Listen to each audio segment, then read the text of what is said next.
Most underwater videographers, professionals and amateurs will tell you that adding video lights to your underwater camera rig is the single most important thing you can do to improve your underwater footage.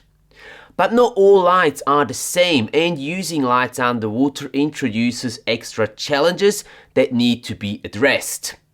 What the most prominent challenge is and how to master it, that is today's video topic. Coming up.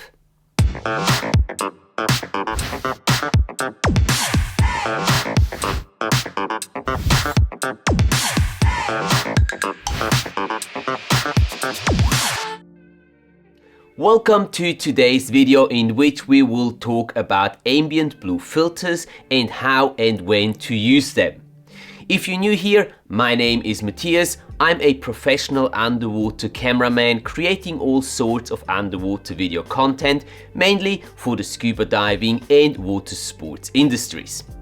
Besides working on client projects, I love sharing my knowledge about underwater video and filmmaking with fellow scuba divers, with the aim to help them capture their underwater adventures in the best possible and easiest way.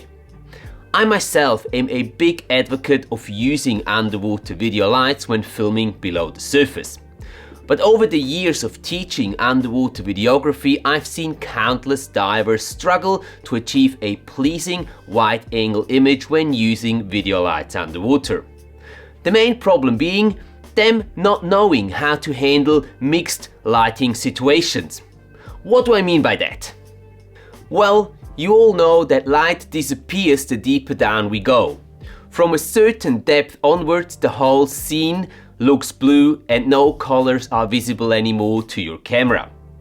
This is where video lights come into play, lightening up the scene. But the background, the parts of the image that are not being reached by your lights, remain colorless. A manual white balance to the ambient light solves that problem. To do this, the video lights need to be turned off temporarily. Next, the manual white balance can be done using, for example, a white balance card, and the video lights can be turned back on. This leads to another problem though.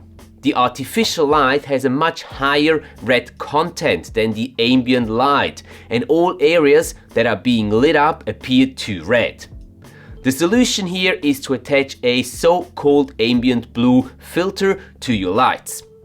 These filters neutralize the red content in the artificial light and result in a well-balanced scene with no red oversaturation.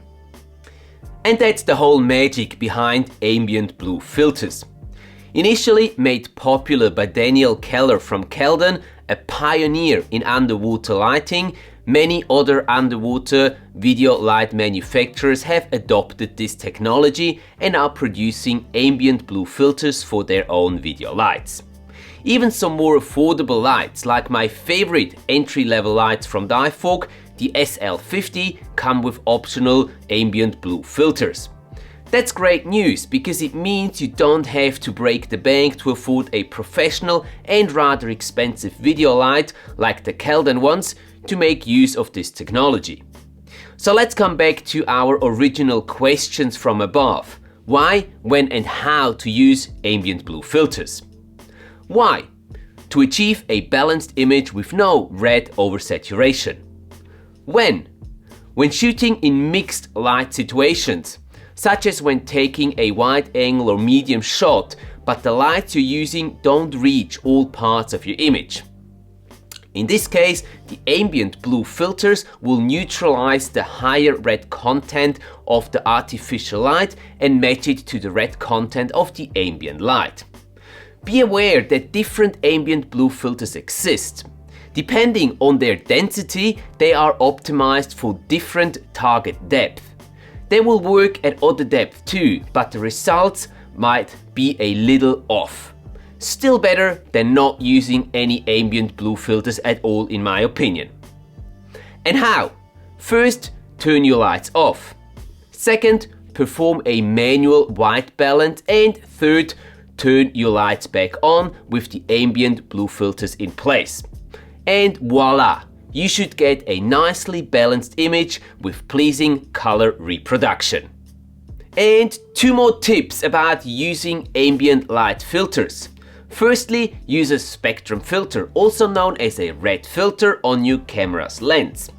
It's not a must, but the combination of a red spectrum filter and an ambient blue filter will produce the best results. And secondly, be aware that ambient blue filters will block out some of your light's output power.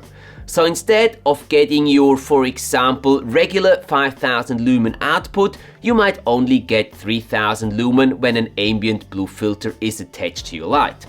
The exact amount of output power you lose depends on how dense your ambient blue filters are.